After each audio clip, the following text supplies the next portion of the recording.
commentate this PB, mostly because I want to get a submission video for a marathon. Smiley face. So, Cult of the Lamb is a roguelike town builder where you play as a lamb and you are building a cult to free a demonic overlord. We can talk more about it once we get into the run. Time starts whenever we take control of the lamb, so in 3, 2, 1... There we go. Alright. Run starts out this basically cutscene. You just walk up. I am comparing to my best splits. That is bad. Here we go. These are the 4 bishops of the old faith. They want to kill us to, once and for all, trap a demonic overlord. We will meet in just a minute. Big man in chains ahead of us is the one who waits. I don't know what he did. I don't know who he is. But what I do know is that he will gift us the red crown. This red crown will grant us all sorts of demonic powers. Here we get a cutscene where he gives us the crown, but we can skip it by tabbing out and tabbing back in. So, now that we have the red crown, we can fight all these enemies.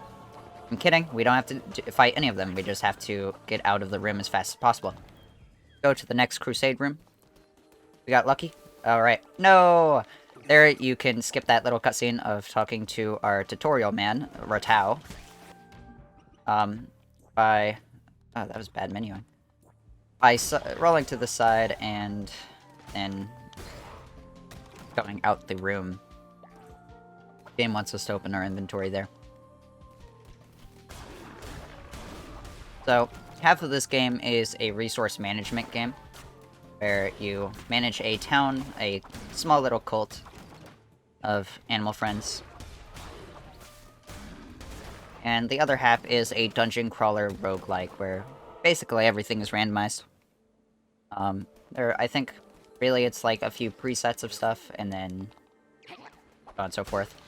So here, in this room, we save our first follower. These followers are probably the most important resource in the game. You have stuff like lumber, wood, or lumber, stone, food, so on and so forth, but none of them compare to the power of the follower. So, done with the first dungeon.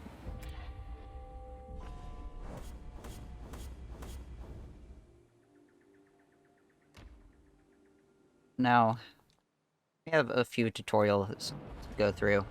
The game teaches you how to manage a cult. Swap over to easy. We can swap to easy during that first area, but it only makes it faster in the sense that it makes the enemies easier to kill. You still have to swap to easy in that menu. So we're gonna put him to work collecting stone and, well, going to chop a tree, but until Tao interrupted us. We're gonna chop down one of these trees. These big trees provide 5 lumber, the exact amount we need. And then we need 2 stone. Our follower has given us a head start with this stone, so... And accidentally hitting that one stone one time. Oops. So now, collect berries. And we have to cook a meal for our one follower. So, harvest 2 berry bushes and just mash here. Now,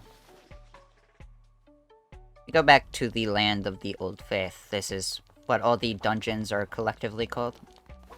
Each one has their own name, and the first one we'll be in is Darkwood. Darkwood is by far the easiest one. Most enemies go down in one hit. All of the mini-bosses are fairly simple. And there are no special effects that the bishop unleashes upon us. You'll see what I mean by that later. But we play on easy. Easy is very forgiving. This is any percent easy. The goal is to get to the credits as fast as possible while playing on easy. And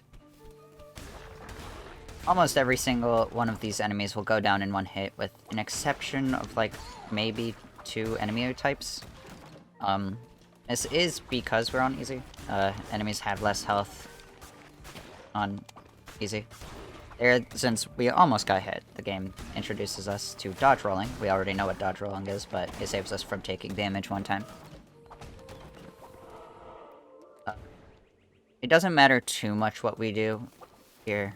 All we want is our followers. We want to be at 8 by the end of Darkwood. So, after we're done with the first dungeon. After we're done with the first dungeon completely, as in we'll never see it again. But, for the most part, this is simple. Just fight enemies.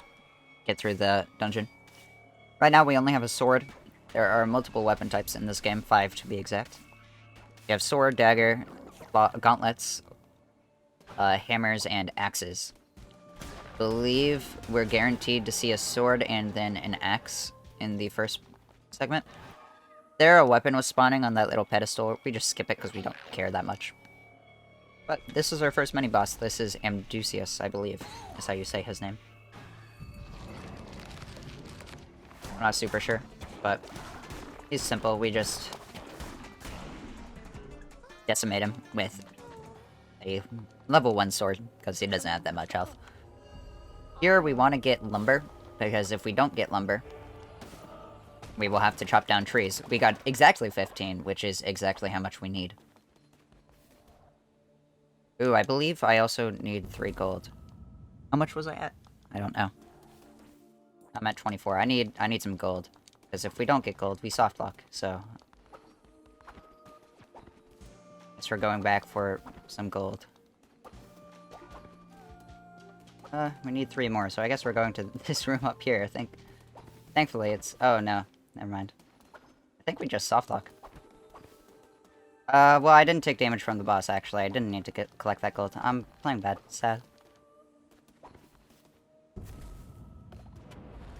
Because if you take no damage on a boss, you get a bonus. Actually, it was good we collected that gold, because otherwise we would have not had enough. Because we need to be at 30 gold here.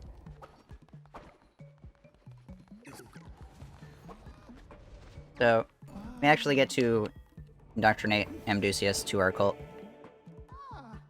Put him on collecting wood. Now, game wants us to build a shrine. So, spend our 30 gold to construct a shrine, and then we have another follower to get. And this follower will be tasked with worshipping at the shrine. Worshipping followers give us devotion. Devotion is a resource that you use to unlock Find Inspirations, which are just buildings for the cult. We don't use them. This is the only time we collect devotion, and it's because we have to. So I need 5 stone. I'm just gonna break a few rocks. Thankfully, we got the 15 lumber that we need from the dungeon.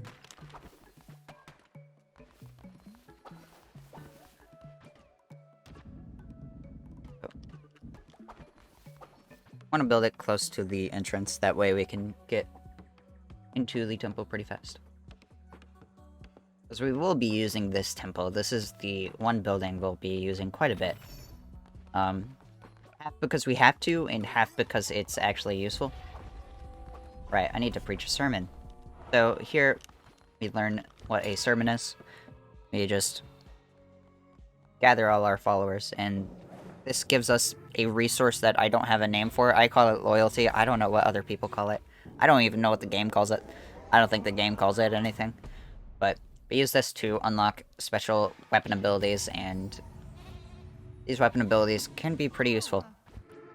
Right now, we have an extra half a heart from that sermon, so nothing special.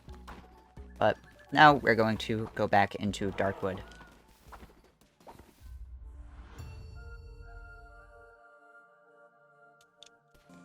So here, we're guaranteed an axe. Axes deal more damage, but they swing slower. In Darkwood, you don't actually want an axe for very long, because all of the enemies will die to one hit with a sword anyways, so the slower swinging is just a detriment. That was a dead end, unfortunate. Room generation in this game is pretty simple, for the most part. Tends to just branch off in one or two paths, and one path is a dead end. Here we're introduced to curses. Curses are basically our alternate fire. They're nothing special. Here we're gonna rescue this follower because it gives us a extra follower. We need those. So curses can be useful. They come in a variety of different forms. I think there are like 30 in total. I have no idea. If I had to guess. The one we're going to be using the most later on, at least if we get it, if we get lucky and get it, the one we're going to use the most is Hounds. We'll talk about it when we see it.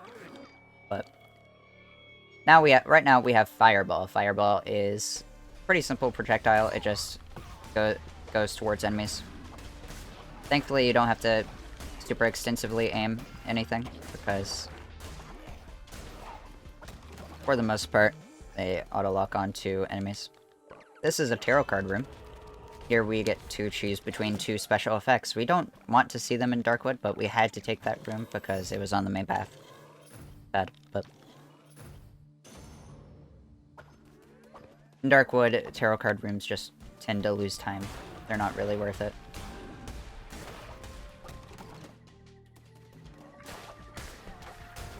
You'll notice whenever I attack, I do a quick roll afterwards. Actually, I want to see if that's a sword.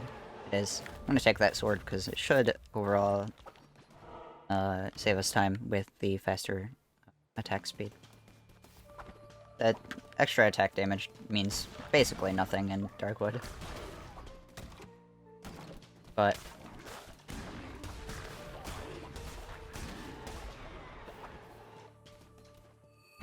this is Balfar. He's the second mini-boss. Also very simple.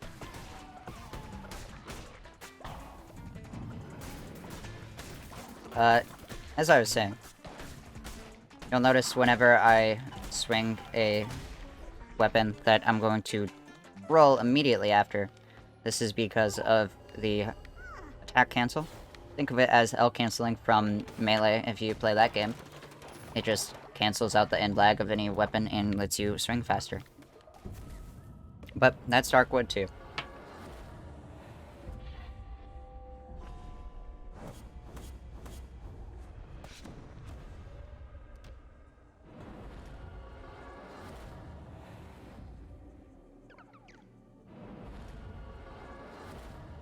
Sometimes the one who waits wants to talk to us. It's mostly in Darkwood. And after we kill any bishops, but I like it. Super matters. I'm gonna preach a doctrine. Or enact a doctrine. Doctrines, we use the commandment stones? I don't know. I forget what they're called. To enact new policies, this just gives us new abilities. This is the Bonfire Ritual. We can't do it yet, because we need enemy bones to do rituals, but it does unlock it. Next time we exit Darkwood, we'll be doing the Bonfire Ritual. We don't use any rituals in this run. None of them are very useful. The only one that's kind of useful in very, very niche cases is the Sacrifice Follower Ritual, but we'll talk about it if we see it. Hopefully we won't. Take those spirit hearts, why not? Play it safe.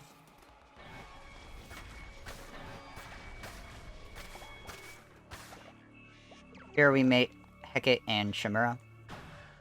Or actually, I think that's Calamar, but I'm not sure. It's one of them.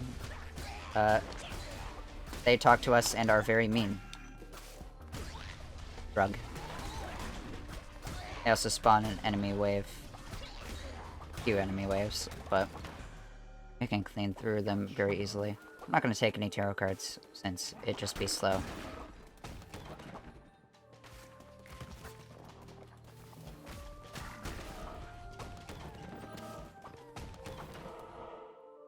We'll take that follower. Oh, I probably shouldn't have taken that follower. Because it's going to put us through another Crusade Room. Or Crusade 4, rather. Oh well. I'll be at 8 guaranteed here anyway. So we have 4 right now? Yeah, I could have skipped all the Crusade Rooms, but that's fine. No big deal. In Darkwood, it's not too bad. In later floors, it is pretty bad. This is a weapon room. We're not going to take any of them. That here is fine.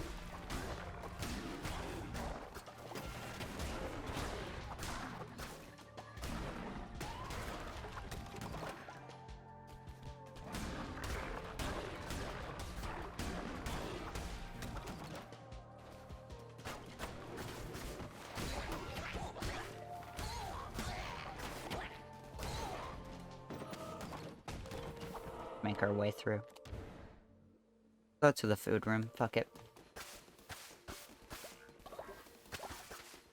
Collect some berries just for later, because we do have to feed our followers once in this run, or else they all end up dying. It's pretty funny. Not gonna wait on that weapon to spawn, because we don't super care. These little spikes that stick up will damage us if we stay on them. The game has a few traps like that. Some of them can be beneficial, but a lot of them only come in handy every once in a while because of the positioning of enemies. This is Barbados. He's really easy, frankly. I don't like him a lot because he goes underground and makes himself invulnerable, and it's really annoying. But isn't difficult. Here we're hoping for lumber. As a boss reward, we'll just take the gold nuggets. It's fast. Fortunately, we don't gain a lot of time. We'll probably have to cut down a tree or hope that our followers got a tree while we were gone, but should be fine. Got 2 followers there, so we should be good on followers. Here, the one who waits teaches us how to read the mind of our followers. We don't use it. You'll notice a trend with this run. We don't use a lot of the stuff the game introduces to us. This is just because it's faster to rush through the game and kill the final boss. I think it's 10 for this ritual. So we should be good. Yeah. Perfect. So the game wants us to conduct the Bonfire Ritual before we leave to Darkwood again. And this will be the last time we go through Darkwood. It's also going to be the last time we see our tutorial man, Ratau. Because each time we enter a dungeon, it will open 1/4 of the door to the final boss of that dungeon. For Darkwood, it is Leshy, the bishop of Darkwood. And once the door opens, so on our 4th run through, we will just kill them and then never see the dungeon again. So, pretty simple. An axe and a short range curse. This curse just is a small explosion that damages enemies. That it can be helpful if you have a large group of enemies, but generally kinda bad. You prefer I at least I personally prefer the ranged curses. Of circumstances like that, I wouldn't have to roll towards that guy. I would just have to aim with my curse real quick. We're gonna get another follower here. I don't believe we need it. I think we're at 8. But I'm gonna play it safe. Besides, we just have to talk to him and go through a short animation, so it only loses like 7 seconds. We didn't need it. And then we have Crusade Room. Generally, you want to avoid doing more than 2 Crusade floors, because the first floor you have to do, the one where you arrive in the dungeon, will always be a Crusade floor.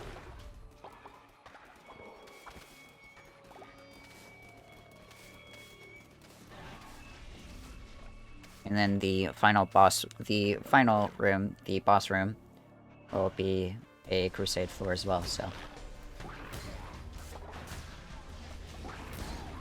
Here on these enemy floors, we want the enemies to spawn close together so we can use our explosion curse. That was pretty good RNG. If only I could kill them, sad.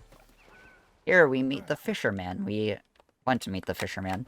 He unlocks for us Pilgrim's Passage. We will be visiting this location shortly. You'll see why. But by this point, we just hope for low enemy rooms, or low count enemy rooms. I'm gonna take the sword here. Should help us get through the rooms faster.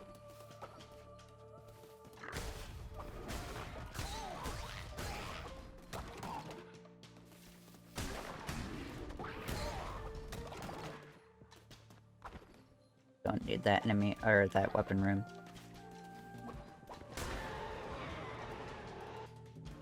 Well, I guess we can talk about Fervor. Fervor is the resource that our curses use to activate. So we spend a certain amount of Fervor for a curse activation. We can gain tarot cards to make that amount reduced, or make the enemies drop more Fervor, but generally we just want to use curses anyways, because they won't deal enough damage to really change much. At least that's kind of how I play. This game is very new, so the optimal way to play isn't known very well, but it's how it is.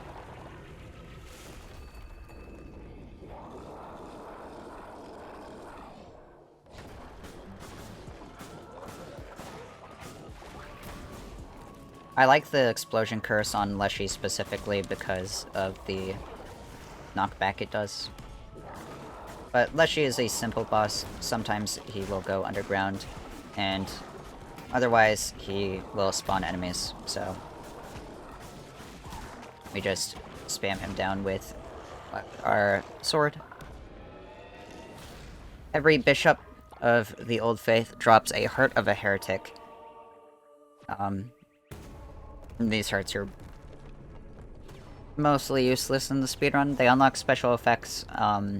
For example, we can sacrifice a follower to gain to resurrect after a death with one of them. With one of them, we gain diseased hearts, which, when we take damage, they'll damage every enemy. It's a few effects, but none of them will be used in this run. Anyways, there we're hoping to pick up the blueprint for the trophy first. Unfortunately, we picked up a path instead, but no big deal. So we're done with Darkwood. We'll never see it again. Sad. One who waits talks to us after every bishop. And we have a cutscene where we just spam escape to skip it. Can't skip it on controller for some reason. I don't know why. But we're gonna indoctrinate followers until we have 8. This is because we need to open the door to Anura, and Anura's door takes 8 followers to open. Or I believe it takes 7. But we gain an extra follower for later on. I imagine we'll have some extra followers anyways.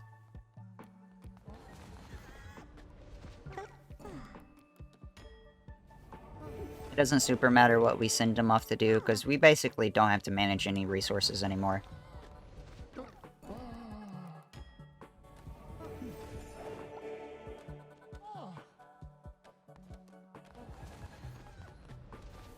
There's 6.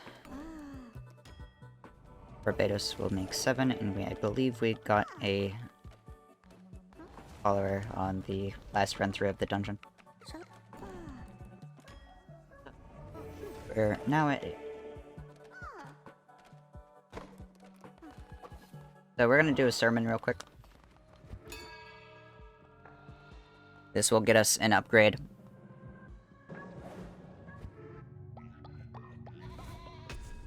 The upgrade is the 3 new curses. Curse of the Horde.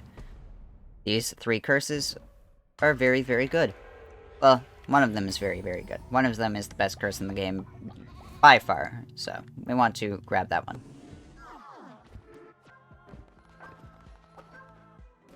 We'll be doing one more sermon later on, but we don't need it for Anura. Not yet.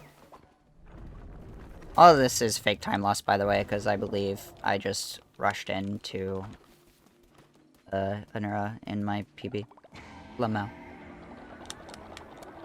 This game is hard to tell when you're actually saving time because of where you indoctrinate followers and such. There are a lot of opportunities to just manage your cult a little bit, but now we're introduced to the Gauntlets. Gauntlets are a medium damage weapon, but they deal a ton of damage on their combo. The only problem is that combos in this game are kind of stupid. You'll randomly have them break all the time, and it makes no sense. Anyways, this is Hecate. He is the second of the 4 bishops. And he unleashes a famine on our bolts.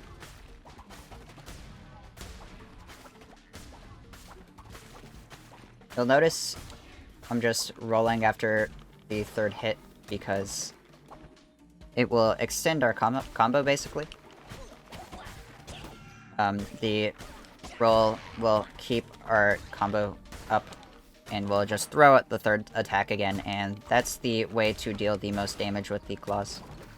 I really don't like the claws, frankly, but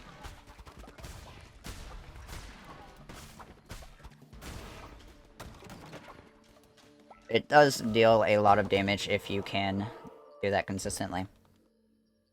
I'm gonna avoid the question mark room because the question mark room has a chance to make us replay a boss. I don't believe it will be a problem because we haven't fought any of the Neuro bosses, but I'm still gonna avoid it just because I don't want to take that risk because I don't know if it will even happen. And we've found the mini-boss room. Oh yeah, the traps in Anura are these little rocks that fall out from the ceiling. So, we want to avoid those, and we can lure enemies into them into them to kill them. This is Gusion. He's very easy. And he's dead. In Anura, for the most part, we'll just be tanking damage because, frankly, they don't deal enough damage to really affect us.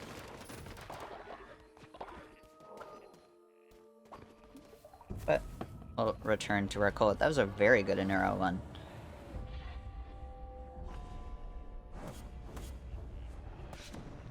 Resources aren't a problem for us right now. So, just smash through all the text. This is the sacrifice ritual I was talking about earlier. It gives us loyalty whenever, for the cost of a follower's life.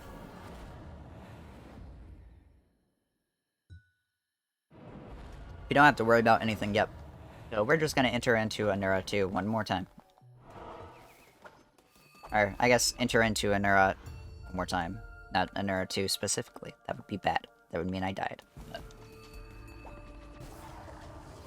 sword here is fine. We want to be at 12 followers by the end of Anura, so we'll be going out of our way to get followers. We should be at 9 right now. Anyways, there, Hecate and his 2 other bishops ask us if we want to bow. We do bow, because if we don't bow, every room on the dungeon gets turned into a Crusade floor. We just unlocked the Spore Grotto, and so after this room, I didn't need to kill that last guy. After this dungeon run-through, we'll be going to the Pilgrim's Passage and the Spore Grotto to unlock the most overpowered item in the game. Dead end floor. We also killed all those mushroom people to gain the Minticide mushroom. You'll see why in just a little bit. So we're going to the left here. Or to the right here. I know my directions. Also, shout out to the skeleton enemies. They suck. Up. Rescue this follower. We can just smash through the text. It doesn't matter what we say to the follower, but... I do want the follower. We're at 10 now. We will be at 11 by the end of this dungeon. Which should be good enough for now. So after this dungeon, we're going to indoctrinate our followers. And then... we'll be heading off to Pilgrim's Passage.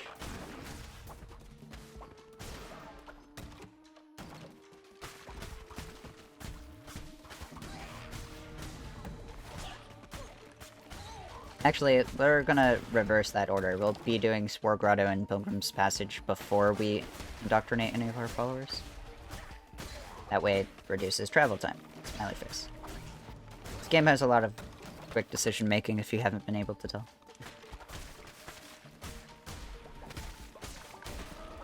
Because the game is kind of freeform. There isn't a, like, specific route to follow, as is the nature of roguelikes, I suppose. It's all just thinking on your feet.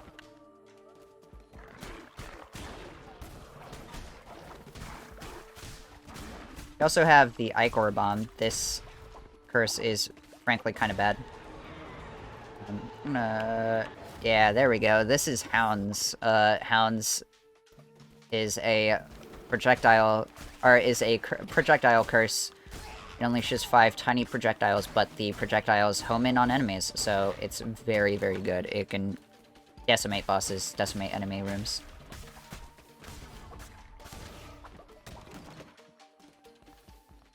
And of course, we get a weapon room set.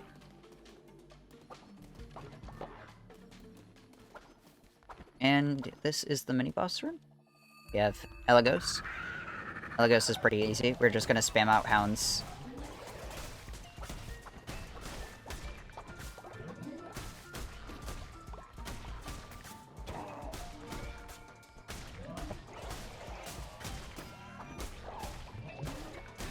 On there. Go. That's a pretty good fight. Convert him. Just gonna take the pumpkins. We do have to collect the chest rewards. Yeah, the chest only spawns if we take our resource reward or whatever. But that is Anura 2 done. Before we enter Anura, we will be gaining the Golden Fleece. You'll see why very quickly. But first, we have to travel to Spore's Grotto and the Pilgrim's Passage. I'll go Spore's Grotto first because we want to wait until night before we head to Pilgrim's Passage. All of this is fake time loss, by the way. My PB is bad. So we'll be like 5 minutes behind, but it's all... well, we'll be instantly ahead in like a minute.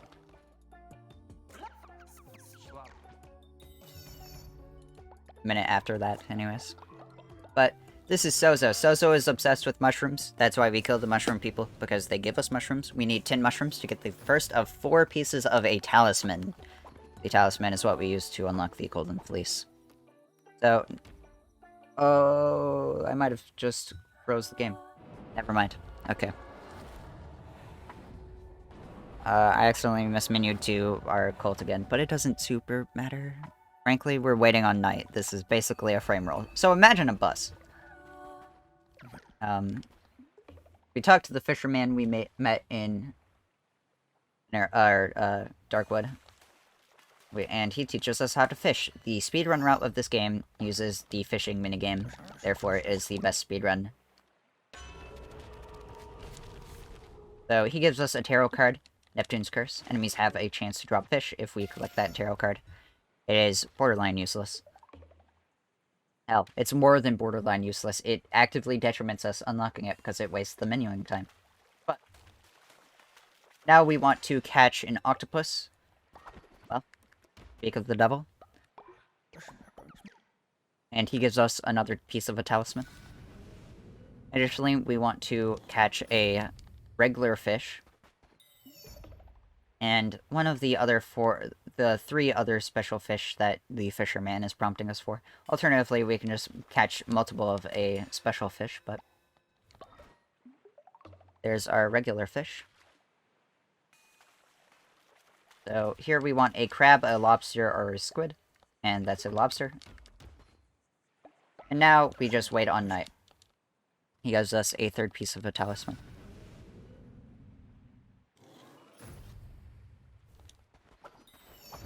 So if we...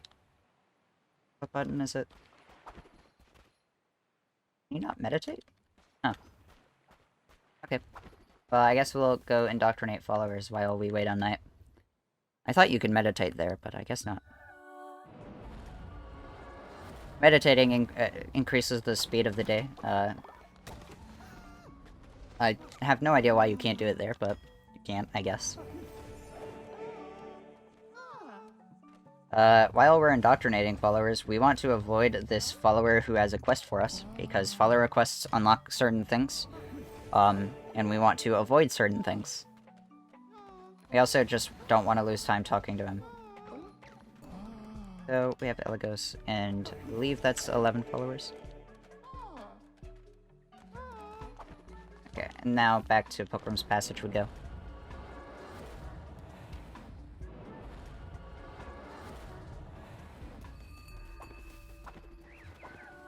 So, here, if we stand on the edge of the pier, we can peer into the darkness. Get it? It's like a pun. And if we talk to this weird demon fox guy, who I call Darkness, he gives us a fourth talisman for a fish. So, now we have a completed talisman, or a fourth talisman piece for a fish. We have a completed talisman, and we're going to go back to our cult. And we're going to do two things now. We're going to first preach a sermon, because it's the first menu option. This will unlock better starting weapons, which is definitely worth. Some of the later dungeons, it gets pretty difficult to kill enemies with a level 1 starting weapon. This will increase it to level 4.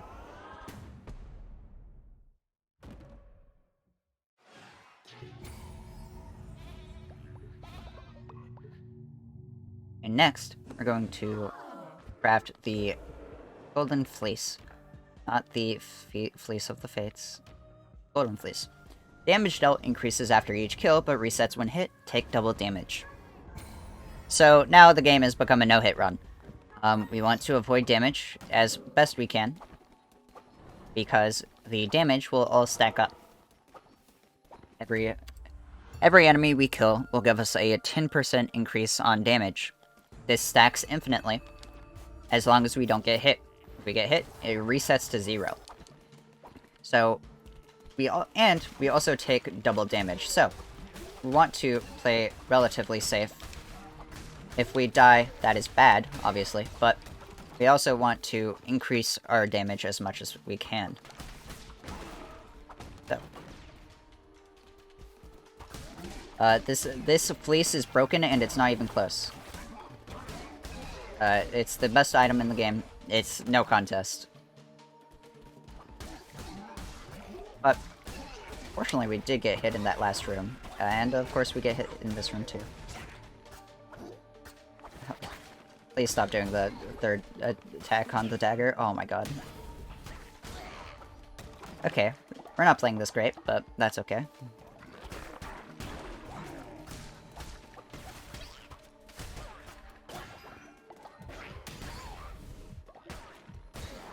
Jesus. Okay, we want to stay alive, so I'm going to take hearts whenever we see them. But I am not playing this very well.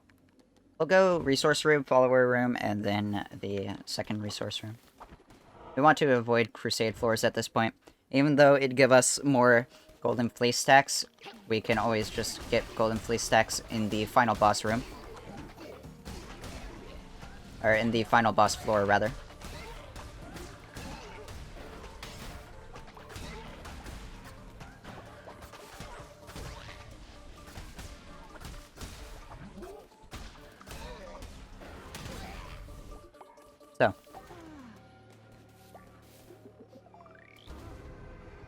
Rescue our capybara friend. Shout out. Go to the resource floor. We'll skip this resource floor. Don't need them. And I'm kind of hoping for a better weapon. Frankly, I don't like Dagger. Dagger, to me, is the worst weapon in the game, even with its faster swinging. We're gonna pick up this tarot card. Increases the chance to spawn better chests. Okay, well, thanks, I guess. I'm scared. Okay, we're fine. This is a dead end, so we'll just be heading back out. Boom to the left.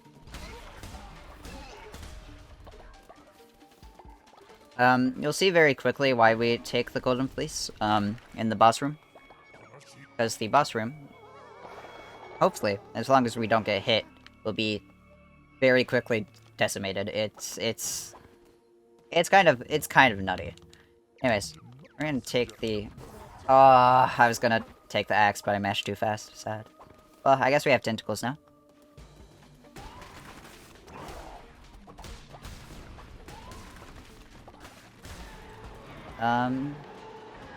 Take the sword instead. I prefer the sword. And now we have the mini-boss room. We have a 350% increase on our damage.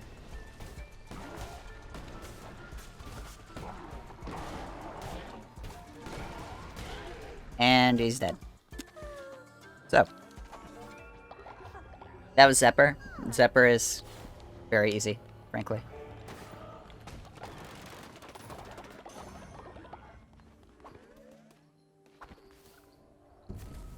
And that's Anura 3. You'll notice the talisman on my Enter Anura 4 split. That's because in my PB I took the Golden Fleece a entire dungeon run later because I wanted a better day-night cycle, and it did not work. I lost a lot of time. Anyways, here we're going to feed our followers. Because if we don't, they will probably die. It doesn't super matter. As long as we feed some of them, they'll be okay, for the most part. Now, we're gonna go just straight back into Anura. Like I said, that time save was... Or that time loss was all fake, because we're now 1 minute and 44 ahead. Lamau. Anyways. We should have enough followers for the rest of Anura. We got Hounds, which is good. Hounds is very broken. I'm gonna take that Spirit Heart just in case. Besides, we have a fight room here, so doesn't super matter. Heket spawns 2 of his little minions. He spawns these 2 during his boss fight as well, so really just giving a taste of what his boss is like.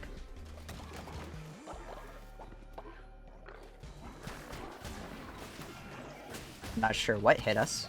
Okay, there I know what hit us, but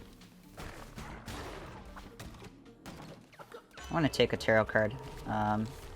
We'll take the 2 times Fervor. Hounds is just so good that we want to be able to use it a lot. Because it will very quickly take care of any enemies. Ow. Especially if we can get Golden Fleece stacks.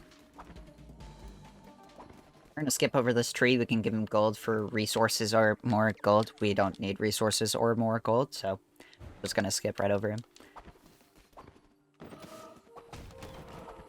We won't take that tarot card. I will go... I'm going to go the 2 shops and then the tarot card room because the fight room with the follower, I don't super love that prospect. Make sure we menu correctly. I've had a lot of time lost because I just menu improperly. We're gonna take the damage, or the attack rate increase.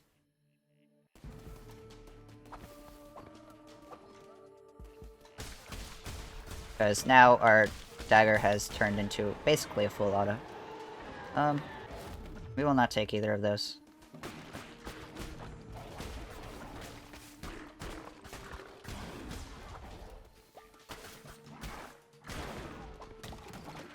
We'll take that Spirit Heart. I'm getting kind of low on health because I haven't played as safe as I probably should be.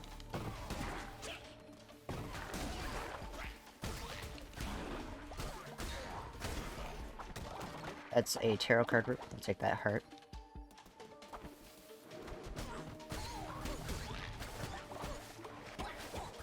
I'm surprised that didn't hit me, but I'll take it.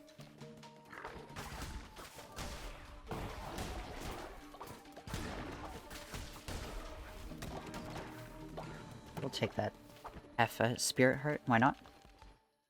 Alright, so we're coming up on Hecate. Hecate is the Bishop of Anura. He will be turned into a big frog. Frog. This is basically frog dungeon. I like frog, so I'm not complaining, but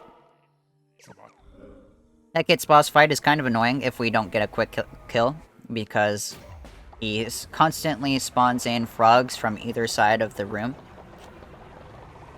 And if we don't kill him very fast, we will run into a few problems with that.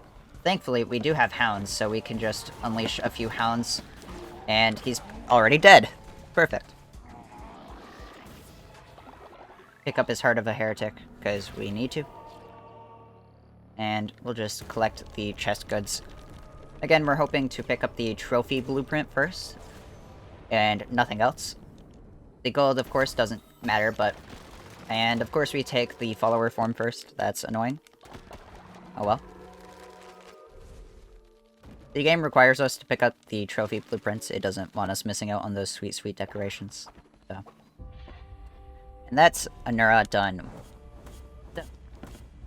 I think we need to indoctrinate one follower. Because I think we're at 11. But first we have a few lines of dialogue from the one who waits, and then we have a cutscene we need to skip.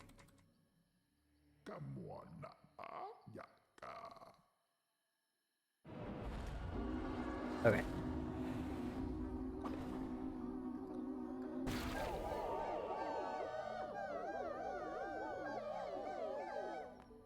Yeah, we need to indoctrinate one follower. I'm also going to prepare some more food. I'm not sure if we have any berries, though. Hopefully. I'm not super sure. It's fine. If we don't, we just waste a second or two. Oh well. And 12 is all we need, so we're gonna leave the rest of our followers in the indoctrination circle. Game directs us to go to the left here. We will not be doing that. Instead, we'll be going to the right to open up Silk Cradle. Silk Cradle is supposed to be the last dungeon, but the game doesn't actually care what order you do the dungeons in. As long as you have enough followers, it's just like, yeah, you could go in, smiley face. We're also going to buy this follower from Hellob. Hellob sells followers for a certain amount of gold. It's a quick and easy way to get to the follower count we need, which we need 20. I believe we should be at about 14. If I'm doing my math correctly, because... good chance I'm not. Anyways. We picked up a hammer. Hammers we haven't seen yet. Hammers are my personal preferred weapon, because they have a very long swing, but deal a lot of damage.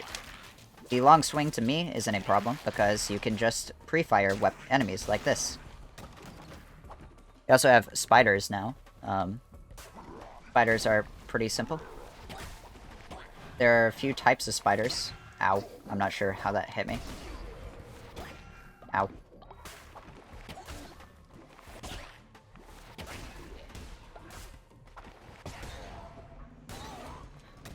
I'm gonna pick up this heart.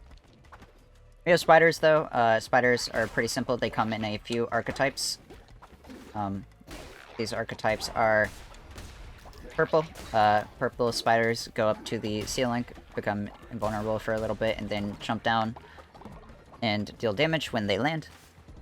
Blue spiders just dash at you. We're not going in that room. This was a dead end. Sad. And then the other two we haven't seen yet, so I will talk about them when they come up. We also have these spider eggs. They spawn enemies after a little bit, but we can destroy them before they do.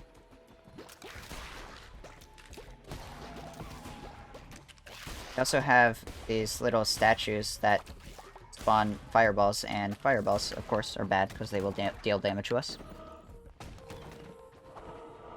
So, we'll go Resource Room Follower Shop because we don't want to have a follower fight. Not now. And Helab has a follower for us to buy, so it's well worth. Either way, we gain a follower. And I believe there is a Crusade floor above the follower room, so avoids a Crusade floor. No, it was a shop. Never mind. Still faster. Because if we had a follower fight, we'd still be in that follower fight. We're gonna pick up this tarot card. Why not?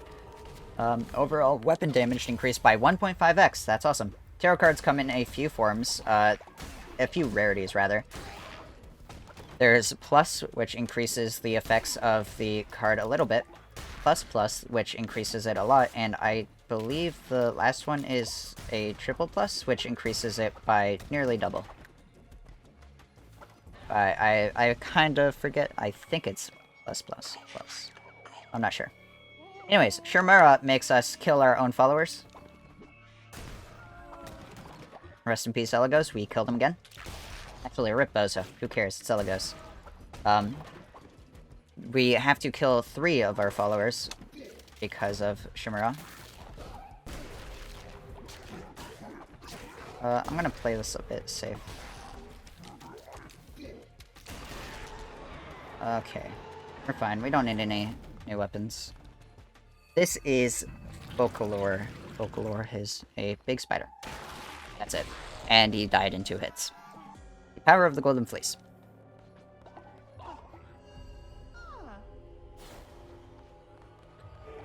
Take the beetroots. Beetroots will help us. At least I think they will, because we need some food still. Some of our followers are still starving. But that's Silk Cradle too. Alright, that's actually our first Silk Cradle. Never mind.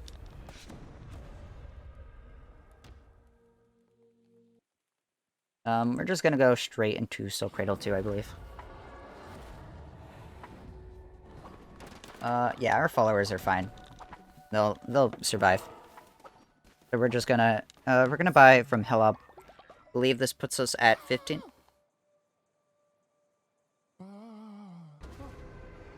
Because it was 1 follower gained, 1 follower lost.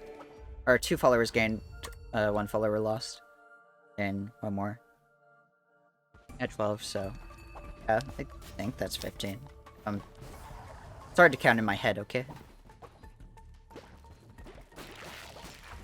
Here we meet the 3rd variety of spider that we haven't seen yet. The orange spider shoots fireballs. I hate them. Also meet the centipede. Centipedes, if you get close, stick out a bunch of spikes. These spikes damage you. Thank God we didn't get that cutscene. There you unlock the Cave of Midas. Midas's Cave. Whatever you want to call it. We will not be seeing it in this run. Because it is a slow way to gain talisman. It's also a very expensive way, because we have to sacrifice followers to get them. And, of course, followers are all important to us.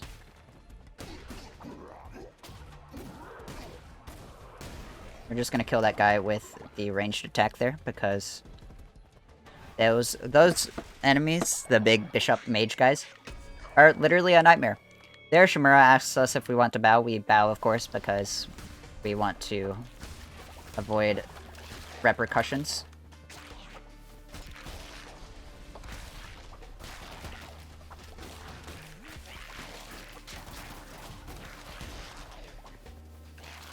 I'm gonna play this a bit safe. I know they're both at 1 hit, but I don't want to lose stacks.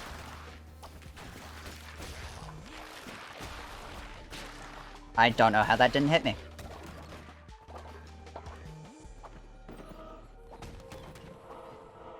Alright, is there a way to... we're gonna hope these question mark blocks, or question mark rooms, aren't the boss fight repeats. And, of course. Okay, we have to refight Folklore, but shouldn't be too big a deal. As long as we can dodge his attacks.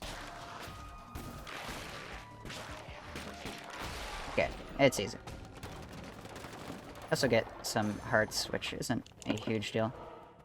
And we're hoping this question mark block is not another repeat. Alright. That guy increases loyalty of one of our followers. It doesn't matter. They just walk right past him.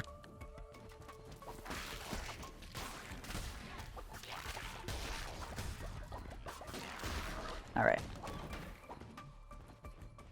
Okay, well, that's toxic. I guess we have unlocked Midas's Cave. You can only skip it so many times, I suppose. The only real reason we skipped it last time... Ooh, I'm gonna wait for this. I'll take the flaming shot. I like it better than the Ichor bomb. Anyways. The only reason last time we could skip it is because of the room layout. This is, Veltar, I believe is his name. He spawns 2 big spiders and otherwise acts as a centipede. We shouldn't suffer too bad with him, because we can just spam through that, and he's dead. Alright. We're gonna take the stone. Not like it matters, but... If it was food, we could have better followers, but... Should still be fine. That is Silk Cradle too.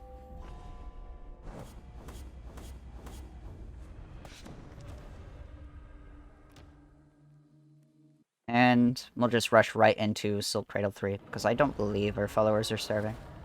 It should be fine. They're probably fine. On this crusade, we'll lose 2 followers, because Shimura will make us kill them. Getting sword is fine. I don't mind swords, but would prefer a hammer, smiley face. Alright.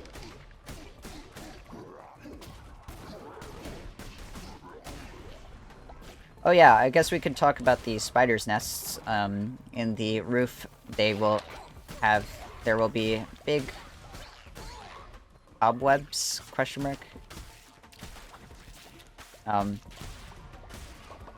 And they drop spiders after a certain amount of time. And if every enemy in the room has died, they will drop the spiders anyways. There's no way to avoid them. So we do have to kill them. This is Shrummy. We haven't talked about Knucklebone at all yet.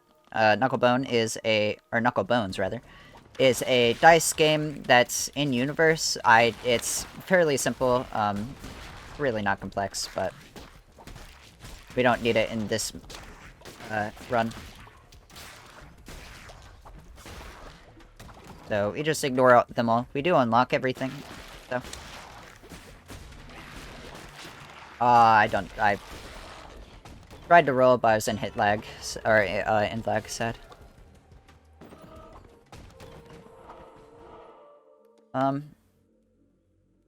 There's no way to avoid a Crusade Room, so we'll just go to the one with the chests. And view. Food room is useless, so we skip right by it. We have this Crusade Room. As long as we avoid as many Crusade Rooms as we can, we should be fine. We're gonna take care of these 2 from a distance. Oh, Shimura took care of them for us anyways. Fine. So, yeah, we do have to kill... This is... I believe that's Barbados that we're killing. Yeah. Rip Barbados. We're gonna take the hammer here.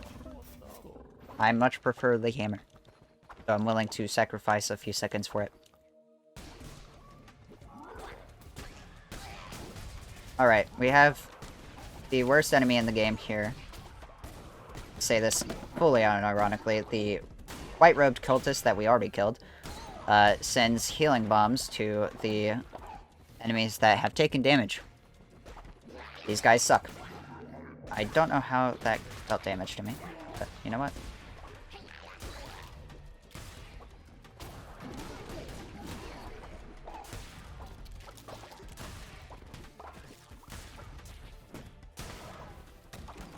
go to the left here.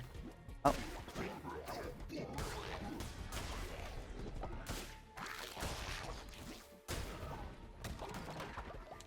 We're actually gonna go back for that heart. Because I'm a bit scared. I want to play safe. Also grab this spirit heart on the way since we were in a dead end. Oh yeah, we have these poison spiders now. We haven't talked about them. Poison spiders just shoot a little poison puddle.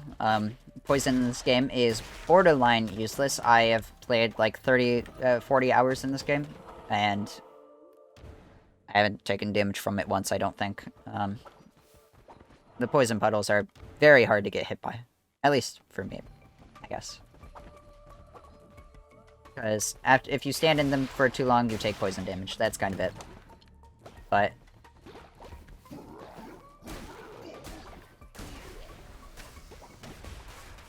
oh.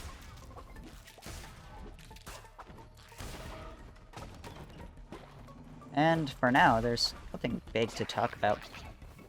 We can talk about the cultist enemies here. One of them fires arrows 3 times, but he's really annoying about it, because he only has an indicator for his attack once. We're gonna take the fireball here. And this is Horaz. Horaz is also a fairly easy boss. Okay, well, I deserve that.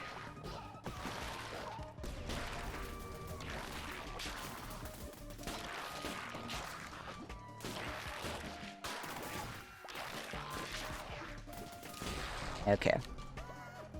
Horaz taken care of. That's fine. We took damage, but whatever. We could have killed him much faster.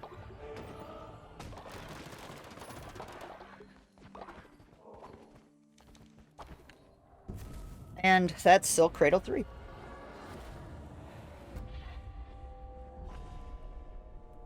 Next, we're going to kill Shamira.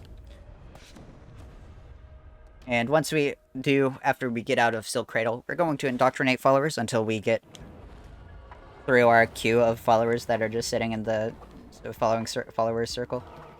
I'm gonna actually try if we have any food at least. Yeah. We're gonna avoid cooking follower meals because... or follower meat meals. Because they will lose faith if we cook them follower meals. Or meals with our follower meat. Killing followers gives us meat. We can turn everyone into cannibals. It's kind of deranged. This game is cute, but it's kind of deranged. A little bit. Anyways. We're fine. Our followers should be perfectly okay. Some of them are still starving, but, you know. Is what it is. We're going through 2 Crusade Rooms no matter what here, so... oh well. Getting an axe is okay. Shamira talks to us a few times.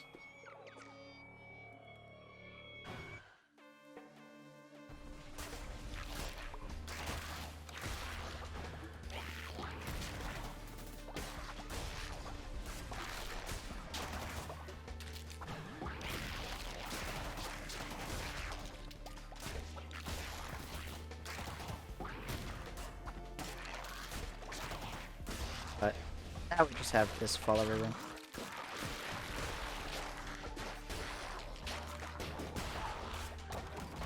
And no issues. Let's go. I'm gonna take care of these, big... I have no idea what hit them there. Okay. I'm confused. Took care of the big, eggs first, because if we don't, more spiders will spawn.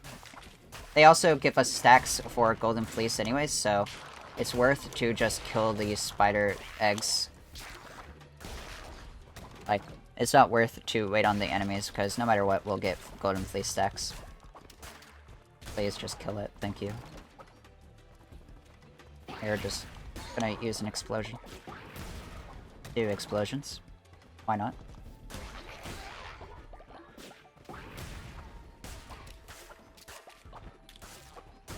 There we go. Take that spirit heart, why not? So, we shouldn't need any more followers, or if we do, we can always get them later. So, I'm going to go to the Crusade Room here. It has a little effect under it, or a little tapestry under it. And these tapestries indicate effects of the room. So, for example, enemies in this floor will have their health halved, but I will receive double damage. Thankfully, this doesn't stack with the Golden Fleece's double damage, so it literally is just double damage that we were already taking anyways because we had the Golden Fleece equipped. So, it's just enemies have reduced health, which is really good for us because we can just cut through them all better, or easier. And unfortunate that we ran into a tarot card room. So enemies will drop fish and, well, sometimes drop fish. And I forget what the other one is. I think it's a 10% chance to negate damage, which isn't the worst. But, of course, want to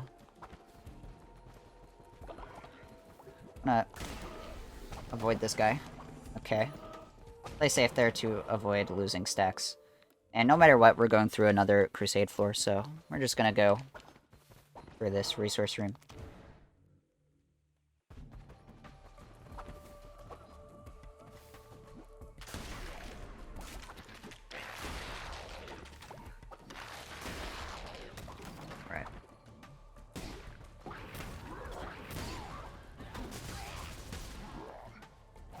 Wait on this enemy to attack. Right. No dead end. That's good. Explode there. Never mind. We did get a dead end. I'm gonna take the fire there because taking a new curse will give us back any. Oh, I accidentally touched the blueprint. I didn't see it. Sad. Taking a new curse will refill our fervor meter. So, we can just take a new curse, have 3 charges, and it's fine. Oh, no. These fire pillars are kind of scary. I want to avoid them. Forward. Okay. We're fine.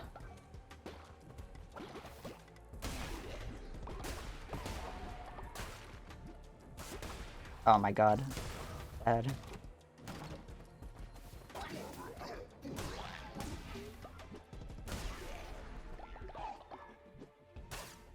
Waiting on this nest to fall.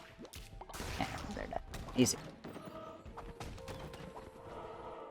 Just rush through to the final boss. And after Silk Cradle, we'll be going to Anchor Deep. Anchor Deep is the 4th and final dungeon. So, Hounds, let's go. I was waiting there for Hounds because I wanted Hounds. Hounds is incredibly good. You basically always want to have it charged. We're gonna take this. We're gonna take this arrow card. Chance to spawn better chests. Cool. Awesome. I definitely care about that. We're just gonna let Hounds take care of that big enemy while we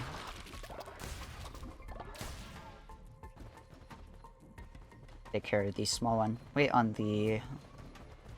Dev said they fixed this. I don't know why it still happens. I'm mad. Anyways. But now we're in Chimera. Chimera should go down very easily, hopefully. Chimera is not a very difficult boss. So, here's hoping. We have a 1,060% increase on our damage. Which is pretty massive.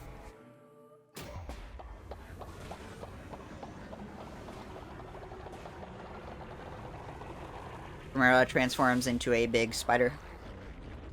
We're just gonna press... We're just gonna use Hounds 3 times. And easy.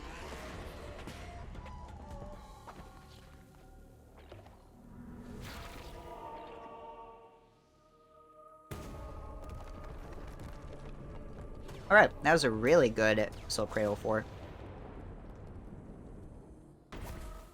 Just give me the blueprint. Ugh, gross. Whatever.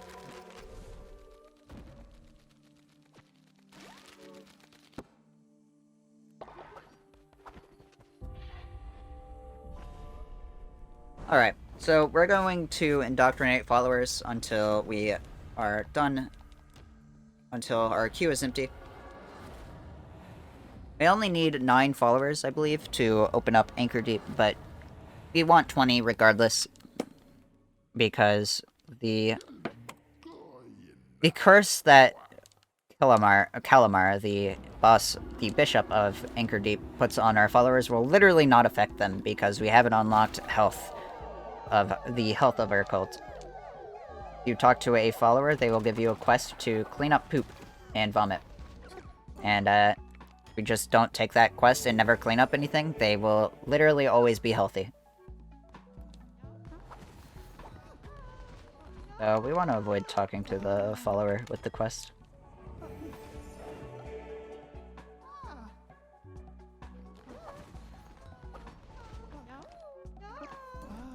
You'll see me roll away from the followers and then back towards them. This is just to avoid this one follower that has that quest, which is very annoying, but it's fine.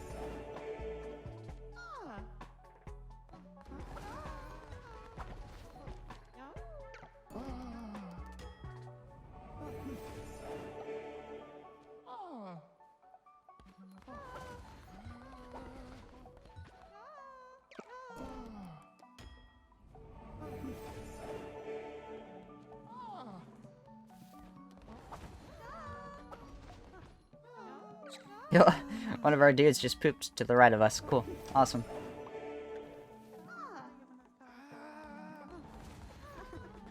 So, I believe this is one of the last ones we took. Or I think we have like 2 more. Oh, we have no more. Alright. Our followers are fine. We need 3 more followers. So, I'm gonna go buy one from Helab real quick.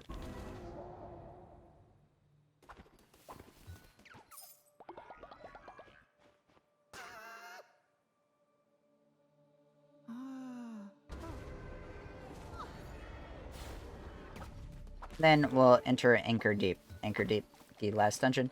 I saved this one for last because if we do it the reverse order, where we do Silk Cradle last, Shimura will have a few rooms where he'll interrupt to say a few things, and if we kill him, I believe these do not happen.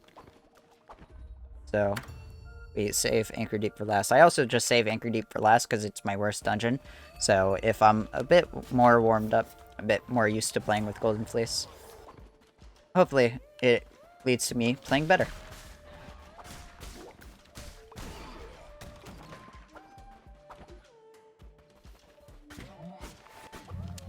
Okay, these guys I hate so much. They're so bad.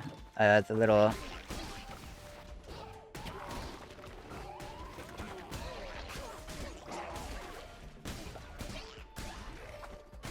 I don't even know what to call them. Little mouse guys that explode or whatever. But on the other side, we also have the best enemy in the game, at least for Golden Fleece. They are insta-kill bombs. So if we hit them once, they will die. And we can use this to very easily gain stacks. So we'll go to the follower store. Go into the follower store, what do you want? Nothing, because they don't sell anything. God. Alab, you're really screwing me here, but oh well. We're at 18 followers, so that should be fine. As long as we get 2. And we should be able to just buy them. Those little red guys with a bunch of eyes are the enemies that explode as soon as you hit them. I was talking about earlier. Okay, Calamar wants to talk to us. Calamar is a sniveling coward. This guy sucks. He acts all tough in the beginning and then cowers into his temple, but he unleashes a plague on our followers. Thankfully, this doesn't matter because the plague does not affect us if we don't have sickness unlocked. Who knew you can just beat illnesses by just not unlocking them? Anyways, that was a dead end, so we're gonna go up. I'm gonna not grab either of them because they are not ranged. And we have a ranged one, curse right now. Thelios is annoying because he spawns the bad enemies.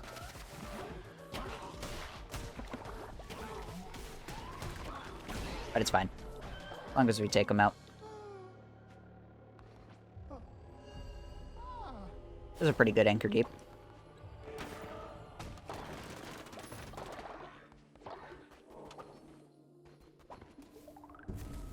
So, return to our cult.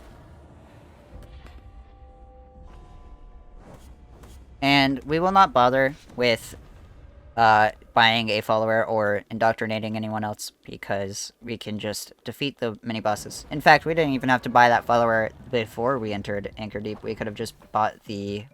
Or we could have just killed all 3 mini-bosses, and I just forgot about that. Lol. Lamau. Lol. It should be fine. As long as we have 20 before we enter the gateway being the final area, it'll be fine. I'm gonna take these extra hearts.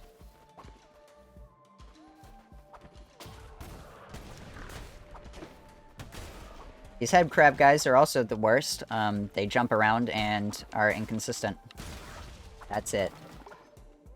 Frankly, any enemy that jumps in this game is kind of bad because, they will be very inconsistent with how they deal damage. If you roll, for example, if you stand in the spot after they've jumped, they will sometimes still deal damage to you, and it makes literally no sense. Anyways. Well, avoid, for the most part, the tarot cards, and just roll into the next room. Unfortunately, no way to avoid the Crusade Room. If we went to that follower room, we would have been in a Crusade Room where enemies have half health, but I don't know if it would be worth it. Simply because we'd have to do a follower fight in all likelihood. So, it'd be a bit slow.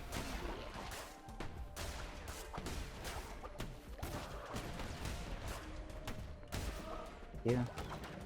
I want a new weapon. I hate axes. I don't actually hate axes, it's just for this area, they're kind of bad. With some of the enemies. Granted, hammers aren't great either. I want a sword. Give me a sword. Alright, Calamar talking to us once again. Unleashing an actual plague on our cult. All of them now are sick. But as long as we get through the dungeons fast enough, don't take any deaths, well, we should be fine. We're gonna avoid the follower store just in case. So.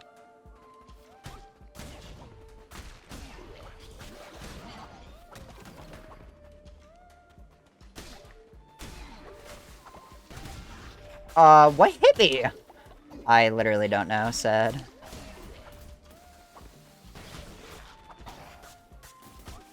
Oh well. This is a tarot card room. You know what? We'll take it. 10% chance to deal a critical hit. We're not gonna take the second tarot card, but... I didn't see the tarot card room until it was too late, sad. We won't take either of those.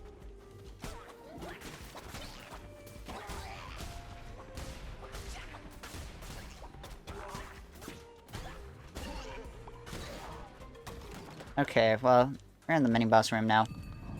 At the very least, Habarim is not very easy, or not very difficult. He just shoots out fireballs sometimes and spawns these enemies sometimes. So.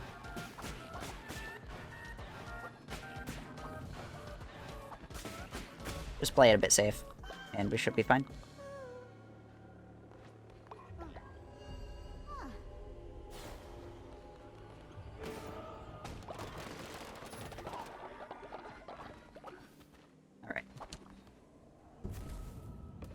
And that's Anchor Deep.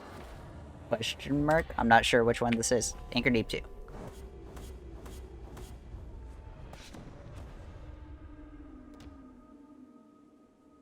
Only we didn't take damage right before entering the boss. Sad, but oh well. We're gonna ignore our followers, just head straight back into Anchor Deep, or Anchor Deep 3.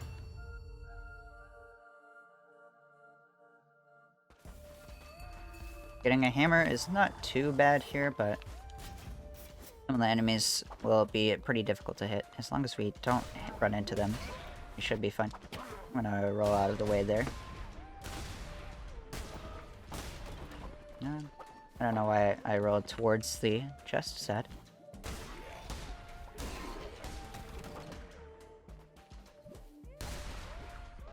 For the most part, the hammer is pretty good in all of the dungeons, so I never mind getting a hammer.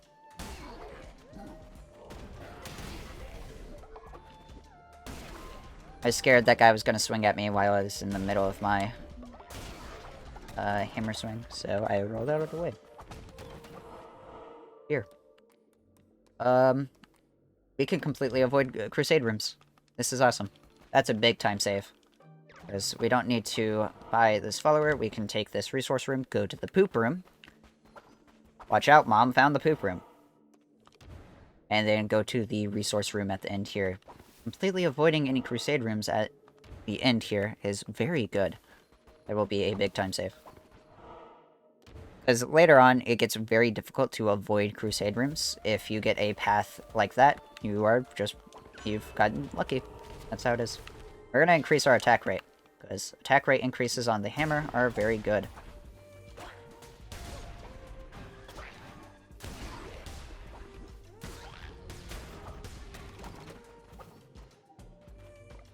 Okay, this is Plimbo. He unlocks the final area. I forget this place's name. Smuggler Sanctuary, correct? I remember. I remember. But we never go to it. It's useless to us now. Calamar talks to us one last time. Or, this isn't the last time. But, talks to us again.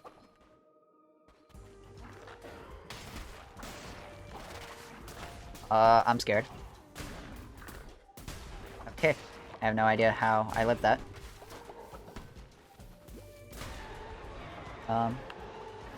Give me Hounds. I want that. Hounds will be very good in this boss fight. Because we have Beelzebub. He likes to go underground, but...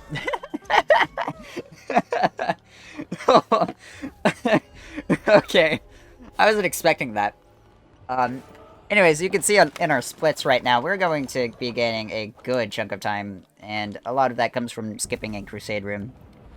Granted, killing Beelzebub that fast is also pretty massive. So, we're doing good. After Calamar, we'll have a few followers to indoctrinate. We'll only do 3 because we have 4 right now in our queue, but we only need 20. And we're still at 17 followers. Our followers are doing perfectly fine. Easy. Again, very, very low maintenance followers, so. Calamar pleads with us to not come to his temple. Of course, we have to come to his temple, but...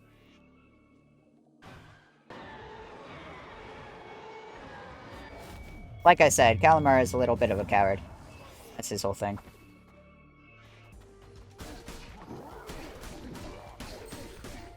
Oh, I should be targeting the white cultists first.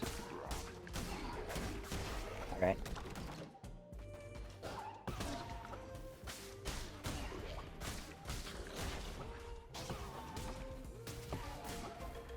Well, I thought 2 would have killed him, but apparently not. Well, that was fast.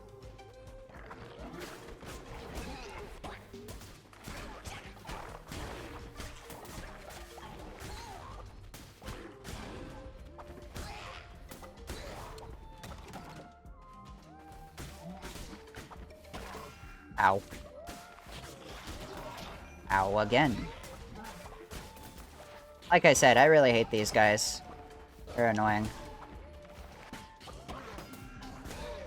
You just roll out of the way and then they hit you anyways. I'm gonna take a few hearts if we can find them.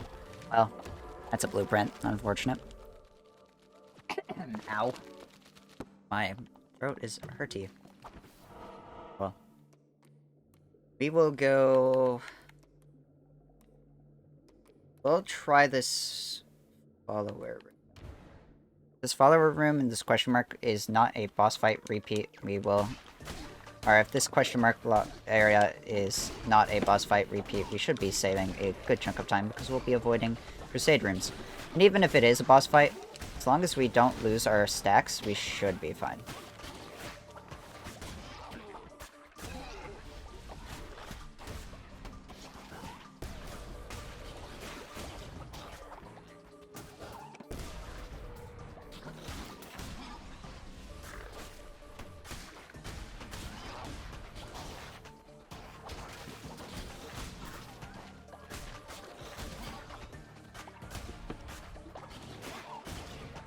Okay. We do actually have to convert this guy. Unfortunately, the room is locked until we do. But...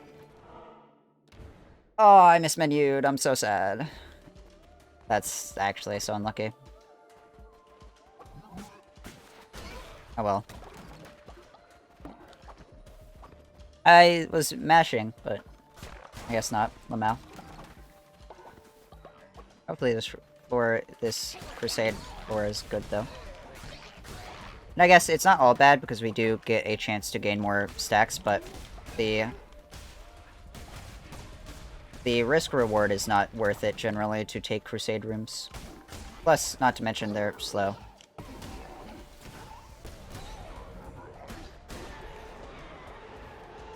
I'm not gonna take either of those. I'll take this tarot card, why not? Fervors, or, curses taking less fervor is fine. I'm gonna avoid taking anything from this guy. This crown shrine makes us not lose any possessions on death, but it doesn't matter because we won't die, smiley face. Hopefully. And it doesn't even matter anyways, because we don't need possessions in this fight. Or in this, this category. I'm gonna take this... Ooh... We'll take Divine Blast. I think it's better than... Fireball on specifically Calamar. Calamar is the hardest boss in the game. I'll take this tarot card, why not? I tend to kind of over-prepare for Calamar. Because...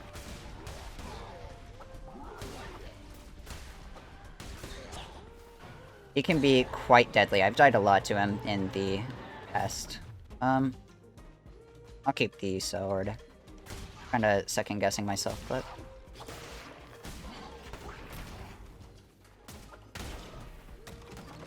I'm gonna wait for the river to get to us, because this is the final boss. As long as we don't die here, I'm happy. I don't particularly feel like dying, so... But Calamar is a very hard boss when you get bad attack patterns. This is because he has 4 weapons. 2 of them are swords, he just does a quick slash. 1 is a mage staff, where he summons enemies. And the 4th is a grenade. The grenade he holds in his lower right hand basically turns the game into a bullet hell. It just sprays bullets everywhere, but... Awesome. Okay, not taking any damage there is huge. Having a good Calamar fight is pretty important. At least for me, because I'm bad at that fight.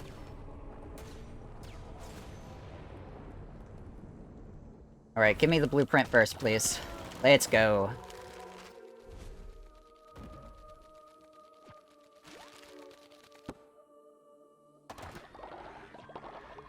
Oh, Amdusius has died, so we have to indoctrinate now 4 followers, which, unfortunate, but that's okay.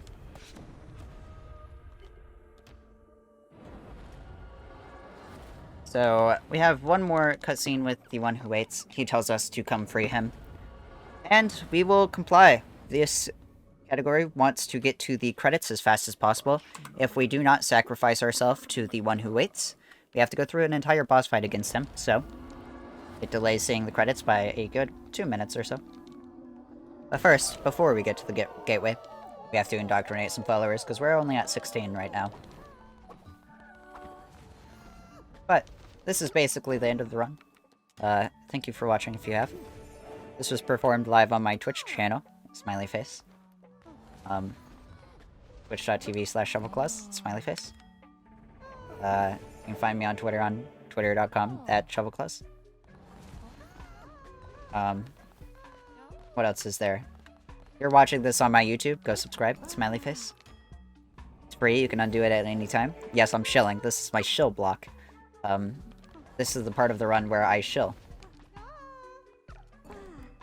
But run's just about finished now that we have our 20 followers. As long as no one dies. I should note that. But hopefully, I don't think anyone will die. I'm gonna avoid this, this little shrine in the middle of the room because I hit it in my PB, Lamau. And then we'll go into the middle of this pentagram. And from here, all we have to do is an auto-scroller. I don't know. Most of this is kind of just hold up. Game wants us to take a weapon. And then it will unlock the door for us. We're gonna... Oh, never mind. I forgot that the game doesn't make you walk until later, but I thought I was rolling the whole time. That is funny. I'll have to watch my PB for that. Anyways. Here, we just hold right, mash through the prompts. Our lamb is sacrificed, and the one who waits has gotten his crown back. Time ends on the first frame of the credits. So, once our lamb dies, kills, killed. So in 3, 2, 1, time 1:32:21. That's pretty good. That's a pretty damn good PB. This game is addicting and has taken over my life. But PB is fine. And doing it while commentating. Yeah, I'll take it.